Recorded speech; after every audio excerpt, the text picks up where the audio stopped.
My mouth is filled with cardboard. I'll just do the intro. I love chocolate. Hey guys, STTP, Straight to Point here.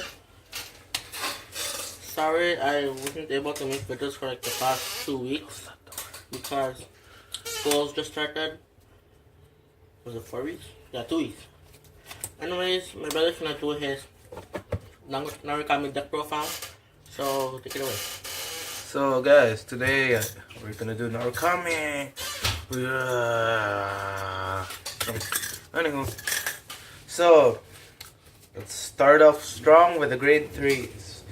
Now, a little background on this deck. Vanquisher, with the new support, it's focused now on binding cards from your opponent. So,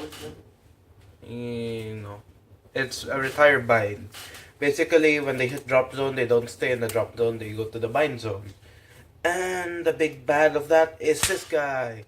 And we run 4 because Vanquisher. Now, can't wait for support in GBT12 where he's gonna bond 2, 3 sparking.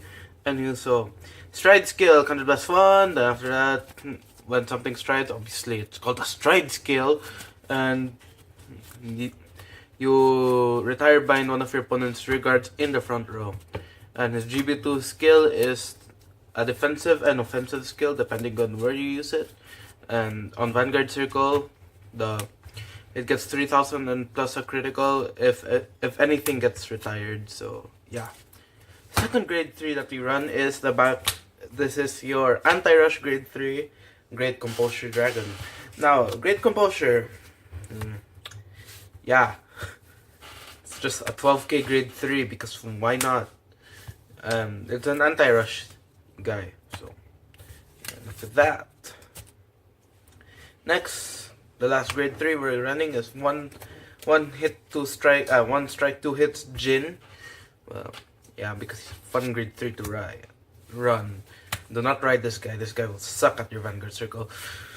And he's a 10k grade 2, but Soul Blast 1, Thunderstrike 2. When it attacks, you choose basically one target for it. So if this attacks rear guard, you can choose the Vanguard to attack it. So very good. Your opponent will have to guard for both. Now moving on to the grade 2s. So now we have 4 Rock Climb Dragoon.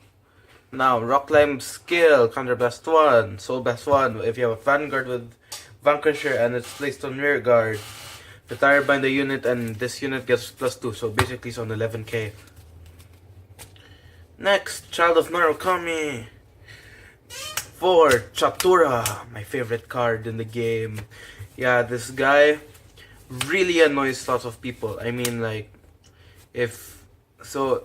basically how my turn would go, it's either, so if I ride him, I call like these two on my grade 2 turn, and there's still boosters in the back.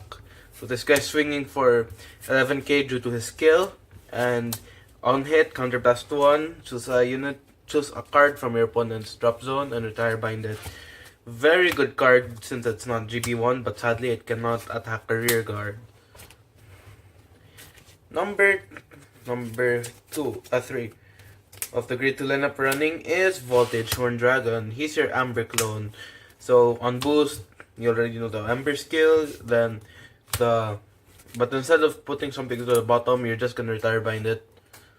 And lastly, the potential grade 2 ride, Martial Arts Dragon. So his on-ride skill, Counter Blast 1, Soul Blast 1. When it's placed, you retire bind a unit in the front row. So it's either you ride him. Do not try to ride Chatura because he will absolutely suck. It's an 8k grade 2. So next running 4 of the PG. Now PG skill, yeah.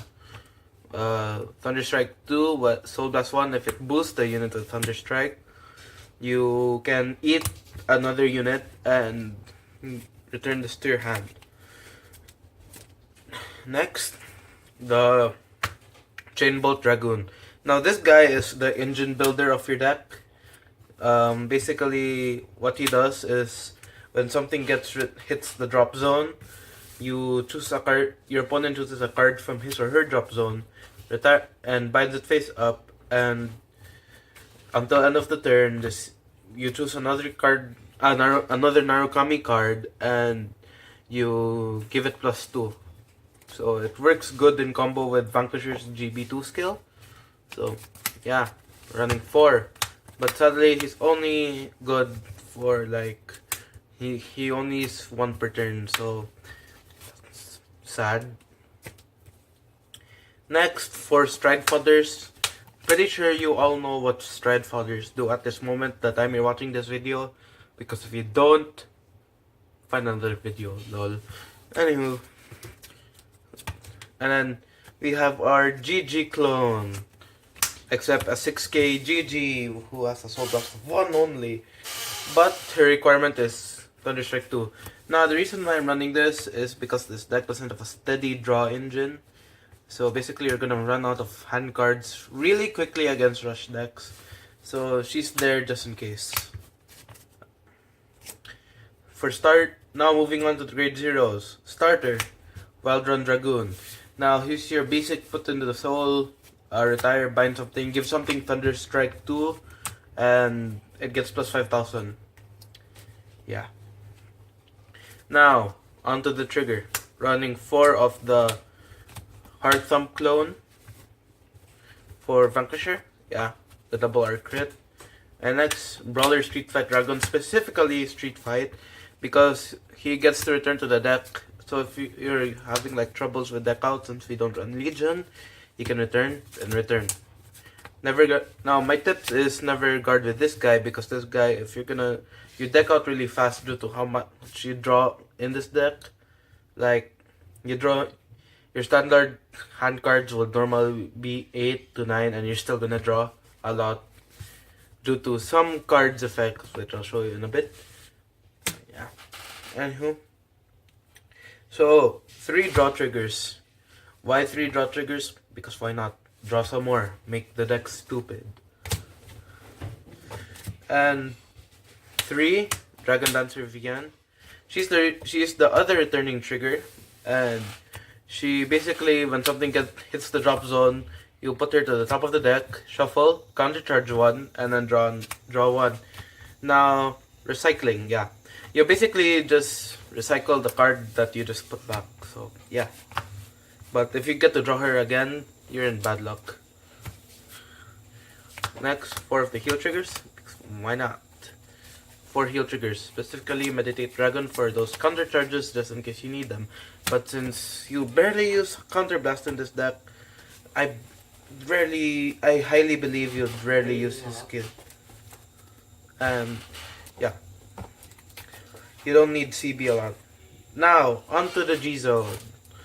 Now I'm running for Voltage. Now, Voltage, best first stride. Other from Zoras. Now, Voltage's skill is after hit, the Zoras effect, and then after that, his GB3 effect is GB3, and then continuous, your entire front row gets +3 for each card in your opponent's bind zone. So use a good card after you use the GB8. I mean, like, if your opponent's not dead by the time you use the GB8, then you use him again just to, you know, be a jerk to your opponents. Second grade stride we run is the Conquest. Now this card reigning back from GBT2. He's the first boss stride of Narukami. So yeah. So basically his skill, flip, choose a unit in the front row, bind it, and then if your opponent has your front row gets +5,000 for each, your entire front row, so that includes him. Yeah, I forgot to mention that also with Voltage. They get +5,000 for each empty circle in the front row. So yeah, it's basically a base 10. Next card we're running, VMAX, because auto damage. Yeah, so GB3, Counter Blast 2, thunderstrike 5. If your opponent has no rear guards, deal 1 damage. And his continuous effect for each face-up Vanquisher in the G zone, he battles a unit in your opponent's field. So basically, if all 4 are faced up, he battles 4. Now, some people would want to run 2, but I don't know. I don't see why you would want to do that. I mean, yeah, he counts as a Vanquisher too, since he has Vanquisher in the name. But we got V-Buster in October, so yeah, why not? Why run 2? And basically Zoras. Now Zoras is your first stride should be either Zoras or him, depending on the situation. But most likely you're gonna go for him, regardless of the situation. So yeah, they have both the same skill. Except him, he doesn't give plus 3,000 to your front row, which is awfully sad, if I do say so myself. Next, the FC guy. Yeah, Voltage Zapper. Now, this is a dumb choice to run, but I decided to run it anyway just to piss people off. Just in case like I can't get the engine running, if my opponent has like a heap of bind zone, I can just swing with him. So yeah, and Counterblast 1, bind, retire bind the rear guard for each 2 cards in your opponent's bind zone. Anywho, yeah. Next G unit we're running is the GB8. Now, for those who don't know what this One Punch Man does, is when it's placed on Vanguard Circle, field wipe everything, and retire and bind all your opponent's cards in his or her drop zone. And for this turn, continuous skill, every unit, front row or back row, gets plus 2,000 for each card in your opponent's bind zone. So Luard players, watch out for this guy. And just in case he survives somehow, because people tend to drop a lot of PGs and Denial Griffin. So, or, well, yeah, if they use what's his face? No, not Belog, the other one. What's his name? The Hetero round, yes. Yeah. He's basically giving you another beat stick. And so yeah, this guy, One Punch Man. Also the Nitros. Oh wait, no, you can't. Sad. And for next, G Guardians, we're running 2 of Impede. Now, what Impede does, when it's placed, you retire bind, your opponent chooses a unit on his or her field and retire binds it. Now, then, if you have 2 or less than your opponent, he retires another one. But sadly, he's GB1, and that's really sad because he can't first G guard with him. Next, I run 2 of Bulwark. He's basically Daniel Griffin, but he has an extra 10,000, and his skill only procs at the end of the battle, and the rear guard has to be at rest. So basically, G guard, and if he has two rear guards at rest in the front row and it doesn't hit perfectly, then retire bind those 2. No, just retire those 2. And last G guard that we're running is Virtra, the one that nobody uses. You're basically gonna flip him for him, but if somehow you end up going first, you use him as your first G guard. Then you use him because he's GB1. So basically, here's how it goes. Now, people are asking like, why I run 5 G guards when the limit's only 4? Well, since here's how it goes. You either use him first and flip Vitra. After that, you use Bulwark and then use him to flip him. Basically, since you don't have 3 face up yet by the time you use him and you flip him, it's perfectly okay to use him. So, yeah. So, hope you guys enjoyed. See you next time. Up, sneak peek.